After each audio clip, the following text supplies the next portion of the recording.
whole point of every process in every book that we've written is to help you to find the vibration of what you've asked for. So as you talk about it as if it is and can find the feeling place of that, then it has to be.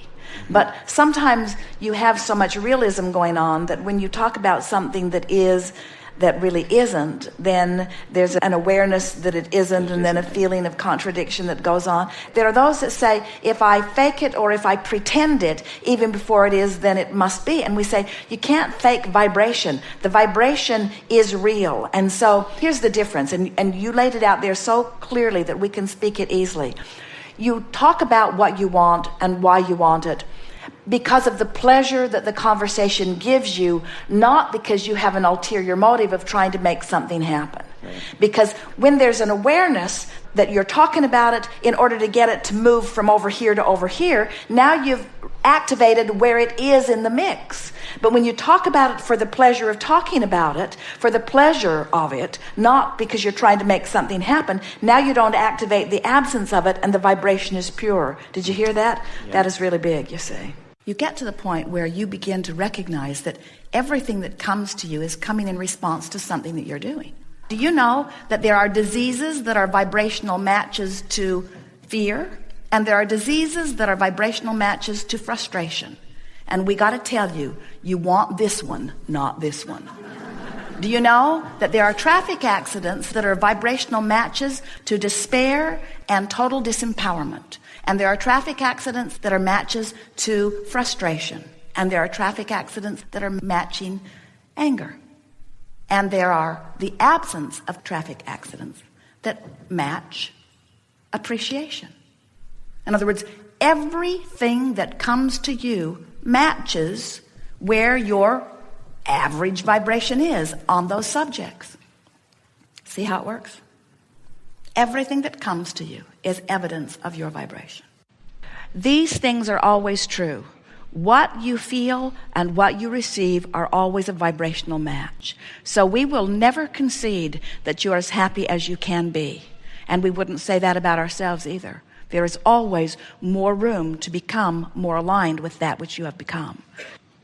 You must find a way of becoming a vibrational match to what you've asked for, not to the reason you ask for it. The reason you've asked for it, you're already a match. That's why you're ornery.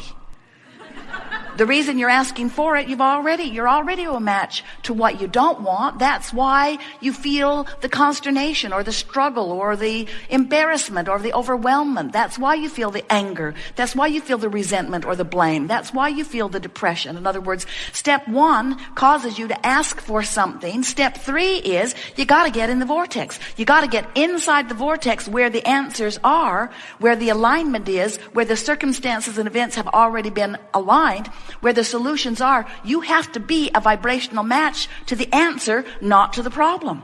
You can't set your radio dial on 6:30 a.m. and hear what's being broadcast on 98.7 FM. And we don't want to make any of those radio stations angry with us, but one of those frequencies is in the vortex and one of them isn't. Draw your own conclusions. Talk radio outside the vortex. Beautiful music inside.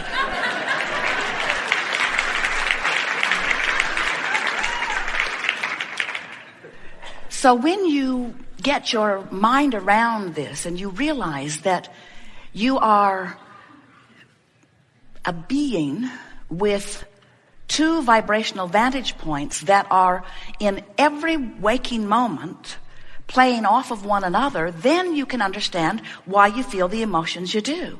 When you feel joyful, it's because there's no resistance within you. When you feel painful, when you feel ornery, even if you have physical discomfort, that means there's resistance within you. And that resistance is your attention to something that has a lower frequency, that lowers the frequency of your vibration and holds you in, hear this, an unnatural place. It is natural for you to be in the vortex. And the reason that we can say this so unequivocally to you is because this vortex of creation is so much bigger than this vortex of creation that you've got going on. In other words, when you are exploring in your physical form, the whole purpose of this exploration is for the adding to the whole of who you are. So when you explore and you add to, but you don't go, well, let's be clear. You go eventually. Because when you have your croaking experience, the vortex will take you and you will feel the ecstasy of the releasing of all of that resistance. But we just don't think you should have to croak in order to get in the vortex. And that's what this gathering is about. We call this the art of allowing. The art of allowing myself in my physical form to be a vibrational match to the larger part of me. The art of no longer doing that thing I do, beating that drum I beat, beating the drum and keeping active within me the thought and therefore the vibration that is contrasting or contradicting to the vibration of who I really am, which slows down my vibration, which keeps me from the vortex, which gives me the indication of negative emotion. So is it the negative emotion that keeps you out of the vortex? No. The negative emotion is your indication that you're not in the vortex. The negative emotion is your indication of a lower, slower vibration. Lower and slower than who? Than the masters? Than God? Than the good ones? Lower and slower vibration from who? Lower and slower vibration from the larger part of you. You're the one through life who sped your vibration up. And once you have sped your vibration up, you got to keep up with it. Because there's no regression. There's no going back. You cannot live life and know this and the larger part of you become it and then say, never mind. You can't do it. You cannot be less than life has caused you to become. And if you attempt it, you will feel the negative emotion that is your indicator that you're doing an unnatural thing. You're holding yourself back from what you have become. Nice to know.